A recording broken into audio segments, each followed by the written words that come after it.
MP আজিম হত্যায় গ্রেপ্তার হয়েছে খুলনা অঞ্চলের শীর্ষ সন্ত্রাসী শিমুল ভূঁইয়া। তাকেই মূল খুনি বলে দাবি করছে বাংলাদেশ ও ভারতের পুলিশ।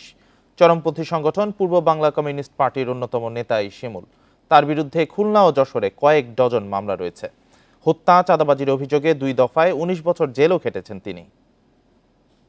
নগদে 500 টাকা বা তার বেশি পেমেন্টে পেতে পারেন ঢাকায় জমিসহ 20 কোটি টাকার পুরস্কার।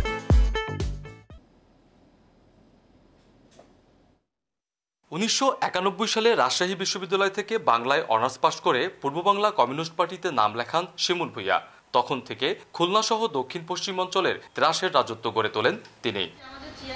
1991 সালে সন্ত্রাসী আমির গাজীকে হত্যার মধ্য দিয়ে সন্ত্রাসী কর্মকাণ্ডের সাথে জড়ান শিমুল ভূঁইয়া। 1998 সালে দামোদর ইউপি চেয়ারম্যান সর্দার আবুল কাশেম হত্যা, 1999 সালে চরমপন্থী দলের সদস্য গণেশ হত্যা, 2010 ও 2017 সালে ইউপি চেয়ারম্যান আবুল কাশেমের 2 ছেলেকে হত্যার অভিযোগ ওঠে তার বিরুদ্ধে।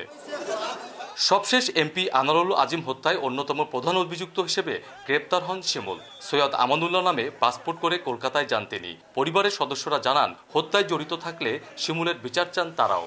যেরকমটা কাজ যদি করে থাকে, আল্লাহ তার শাস্তি দিক, তার বিচার হোক, বুঝছেন।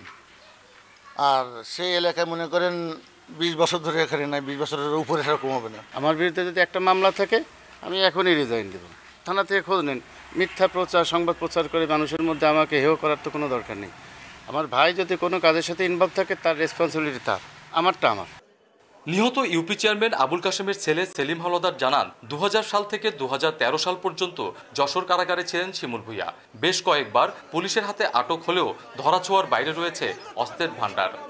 এই অস্ত্র উদ্ধার অভিযানটা তো চলুক, তার যে অস্ত্র আছে এটা তো সবাই জানে, সে যে তার যে ক্রাইম হিস্ট্রি কিন্তু বোঝা যায়।